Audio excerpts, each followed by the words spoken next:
સાંભળો ને, બોલો. જાઓ જરા કુકરમાં સીટી લઈ લો, માટલું પૂરું કરી. હા ભાઈ જાઉં છું. શાંતિ રાખ. આ શાંતિથી કદી બેસવા જ નહીં દે.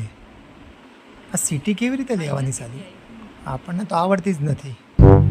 આપણે ટ્રાય કર પણ શેનાથી લઈશું? હા હા આ ચમચી લેવાની આવશે. બે સાલું તો નહીં ને? જોખમવાળું કામ લાગે છે. અને આ બહુ મૂંઝવણ છે. ક્યારે આવશે આ સીટી?